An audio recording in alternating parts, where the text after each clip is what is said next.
everybody. We're back here at CNA Financial Group. I'm Dave Suckey, a partner here, and we're kicking off a series that we like to call Life by Design. I'm here with a great friend and expert in the health and wellness business right now, Rich Ahlers. Good to have you back, Rich. Thanks, Dave. Appreciate it. Love to be back. Yeah, it's wonderful, right? So in our first conversation, we started to just share around wealth and health and wellness, and are people assets, or they treat themselves, like an asset or a liability?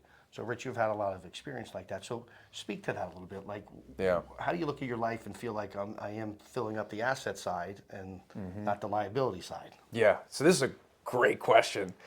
For years, I was a liability.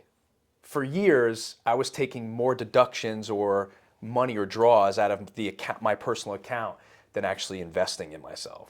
So I was, working a corporate job, high-paced, intense, high demand, constantly burning out, putting my health second, putting my rest second, putting my people in my life second, and putting work first. And so I was constantly drawing from that account. What I learned was, and this is a really hard concept, it was hard for me to kind of think about, is putting yourself first will actually 10x all other parts of your life. It seems counterintuitive because you think, as a human being, I have to help this person, take care of this person, do this job, do this and that, all these responsibilities. But I challenged the question even for myself of, well, how can I do that if I'm at, say, 25% battery life or 50% battery life? Rather fill up my battery first thing, and then I've got 100% potential to start investing in myself and others. So I think becoming an asset is really important. Like in the money world, assets are what work your money to make you more money, increase your wealth, increase your health, however you want to relate it.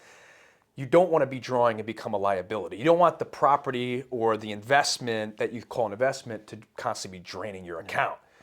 So to become an asset, what can you do? You're probably going to ask me that. 100%, because I think in today's world, we're all pulled in so many directions. It seems like time is becoming less than more. I found the key to that is, we all have the same time. It's how we are aware of how we're spending and using that time. We all, I think, know that. So what are some of those things that we could do to optimize that asset that we are?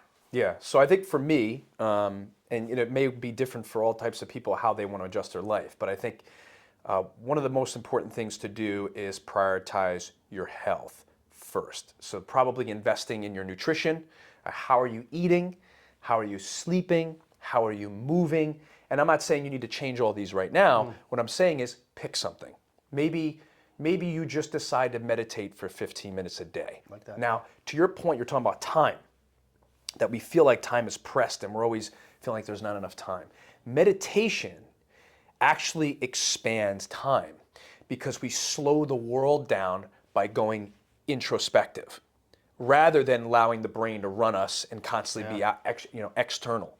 So if you meditate for 5, 10, 15 minutes a day, you actually can create bandwidth, replenish your system, because what they found out in research is that when you meditate for almost like 15 minutes a day, you're replacing like 2 to 4 hours of sleep a night.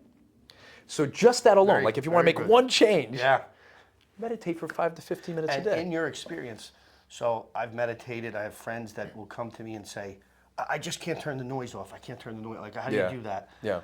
And I always say the victory is in the effort, meaning maybe 15 might be hard for someone, but maybe 1 minute is where they could start. And I found people that they work their way up, and then eventually our mind is a tool, and we have to sharpen the tool, and we need to control it versus it controlling us. Exactly. So there's so many things I can go off of here, but the average human being has anywhere from 50 to 70,000 thoughts a day. And most of them go unmonitored. And 90% of your thoughts the next day are the same thoughts you had the day before. And you follow Joe Dispenza's work, he talks a lot about this. But to your point, and the thoughts are always going to be there, but what is the integrity of the thoughts has to do with the fact whether or not you're flexing that muscle. Just like you build your body up, you need to build your brain up. It's a muscle. So to your point, going back to how do people do this? Well, most people have the idea that you sit cross-legged with your hands open and you om, and that's your meditation practice. You don't need to close your eyes and sit up like that to meditate. There are several ways you can meditate, especially if you have a lot of internal chatter. So the first one you can do is journal. Sit down, write down your thoughts, especially if your mind's running. Yeah. Write down all your thoughts, because what they look at in clinical research is as you do that, you're actually emptying the brain of those thoughts, so it no longer needs to latch onto them. That's meditative. So in the example of like getting rid of the liabilities, right? So in my Yes. world, right, that's like paying down your debt. Yes. You're releasing The negative impacts stress or the that, drainers. that long term will have an impact on our wellness. Yes. Just like long term in the financial world, debt could have a huge impact on whether I'm going to be successful or not. Yes. And are you compounding that debt time over time, right? So, yeah. So I think that's one exercise, is journaling. The second one is, if you can't sit and meditate with your eyes closed, you can sit and meditate with your eyes open. You just need to regulate your breath. Breathe in for 4 seconds, exhale for 7 seconds, and just focus on the breathing pattern. That's meditative. Yeah. The last one that I'll share, because I sometimes struggle depending on where my brain is for the day or what my stressors are for the day, is I love to just go out and walk. Yeah. No headphones, no phone, no distractions, me, my thoughts, and I walking out somewhere in nature. That's meditative. It clears the mind. So that's definitely, to your point, that's creating more ways to become an asset as a human being versus a liability. Well, great stuff, Rich. Great stuff. So you've been here this morning with Dave and Rich. We're running this series, Life by Design. We look forward to seeing you again. Thank you.